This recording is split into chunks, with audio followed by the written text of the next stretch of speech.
Assalamualaikum. Hai teman-teman, kembali lagi di channel YouTube saya. Kali ini saya ingin mencoba membuat ramuan 131. Gimana sih rasanya?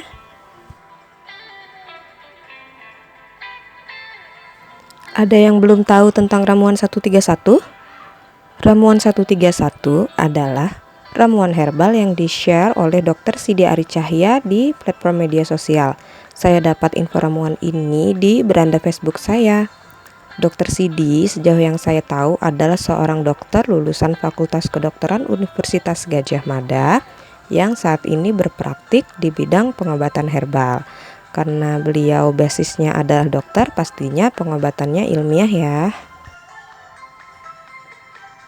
Ramuan 131 atau jamu 131 ini beliau ciptakan dan infokan ke masyarakat untuk membantu masyarakat agar dapat menjaga kesehatannya selama pandemi dengan bahan-bahan yang murah dan mudah.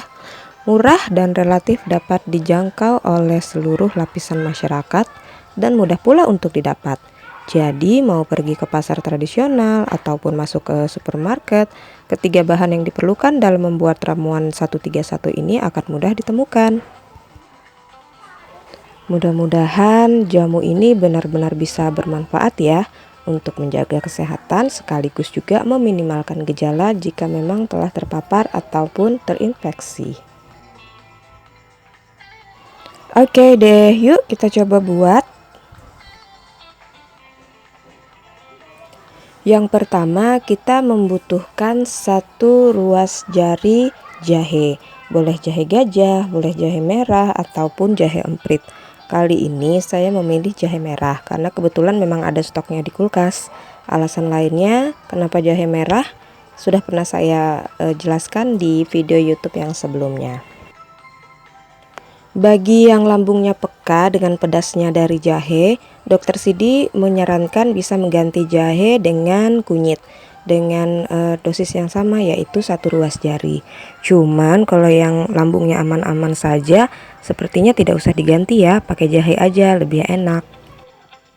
Si jahe ini kita cuci bersih, kemudian dikupas kulitnya dan diiris tipis-tipis. Lalu kita butuh 3 batang serai atau serai dapur.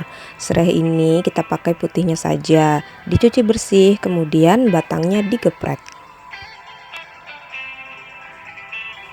Terakhir kita butuh 1 ruas jari lengkuas atau laos. Sama ya, kita cuci bersih, kulitnya dikupas, kemudian diiris-iris panjang melintang. Dan tentu saja kita butuh air untuk merebus ketiga bahan tadi. Di protokolnya dibutuhkan air 1 hingga 2 liter. Kali ini saya akan memakai tengah-tengahnya, yaitu 1,5 liter air. 1 ruas jahe, 3 batang serai, dan 1 ruas lengkuas. Makanya disebut sebagai jamu atau ramuan 131 supaya lebih gampang ingatnya. Yuk kita coba rebus. Semua bahan kita rebus bersama dalam panci tertutup hingga mendidih. Setelah mendidih ditunggu lagi mendidihnya selama 2 sampai dengan 5 menit setelah mendidih, baru kemudian apinya dimatikan. Sebaiknya tidak menggunakan panci dari besi ya, karena untuk merebus herbal itu kurang baik menggunakan panci dari besi. Kandungan besi dalam panci bisa berikatan dengan zat-zat berkhasiat di dalam herbal tersebut. Akibatnya akan kurang baik. Boleh gunakan panci stainless steel atau dari kaca, ataupun panci dari keramik, atau panci dari tanah liat seperti punya mbah-mbah kita dulu, malah juga lebih bagus. Nah, setelah mendidih sekitar 5 menit, kita lihat ya, tuh. Kita matikan apinya. Wanginya itu wangi segar antara gabungan jahe dengan laos dan serainya itu. Warnanya cenderung bening, rasanya tawar tapi ada hangat-hangatnya. Kali ini saya coba tambahkan stevia sebagai pemanis. Kalau nggak suka manis sebenarnya yang tidak usah ditambah pemanis apapun juga nggak apa-apa, dia nggak pahit, rasanya tawar tapi hangat. Kali ini saya tambahkan pemanis 1 tetes untuk meningkatkan rasanya supaya lebih enak diminum. Sisa ramuan yang dipanci saya tambahkan gula merah sedikit, kemudian direbus sebentar saja hanya untuk melarutkan gulanya. Rasanya enak banget, mirip seperti jamu-jamu jahe di bibi-bibi penjual jamu yang suka lewat di depan rumah saya. Jadi sebenarnya apa sih manfaat ramuan 131 ini? Nah, di leafletnya disebutkan fungsi ramuan 131 yang pertama yaitu sebagai hemodilution atau pengencer darah. Ini sangat baik untuk menjaga sirkulasi darah kita supaya bisa tetap lancar. Kemudian memiliki efek bakteriostatik ringan. Artinya, jamu 131 mampu membantu melemahkan bakteri, tetapi efektivitasnya ringan saja. Lalu, mampu menghambat replikasi virus non-beramplop ataupun virus yang beramplop sehingga antibodi bisa lebih banyak terbentuk. Nah, virus COVID itu kalau nggak salah masuknya dalam golongan virus beramplop kan ya, jadi insya Allah ini bisa cocok banget. Kemudian juga berfungsi sebagai mukolitik atau pengencer dahak. Dahak harus diencerkan karena dahak yang terlalu kental akan sulit dikeluarkan dan cenderung bisa membuat sesak serta sulit bernapas, sehingga mukolitik sangat diperlukan dalam penanganan batuk dan pilek. Terakhir yaitu sebagai neurostimulan pada syaraf polos. Nah, ini mungkin fungsinya dia akan bekerja sama dengan efek mukolitiknya untuk bisa mengeluarkan dahak dari dalam tubuh dengan lebih mudah. Untuk pencegahan dan untuk menjaga daya tahan tubuh, saya rasa protokol jamu 131 sudah bisa sangat membantu ya. Nah, jika ditujukan untuk membantu terapi atau meringankan gejala saat telah terinfeksi, ada baiknya ramuannya dibuat lebih pekat. Tadi kan saya membuat 1,5 liter air.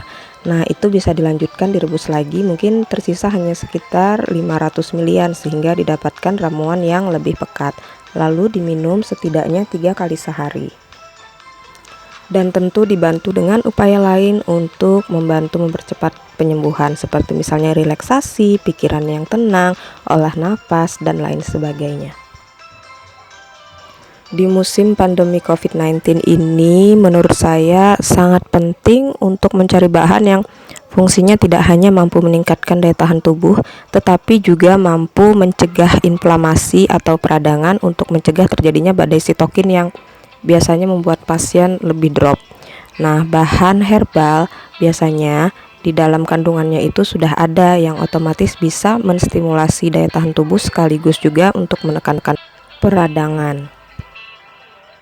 Contohnya yang mudah ditemui sehari-hari antara lain daun kelor atau VCO atau dari rimpang-rimpangan seperti dalam ramuan 131 ini.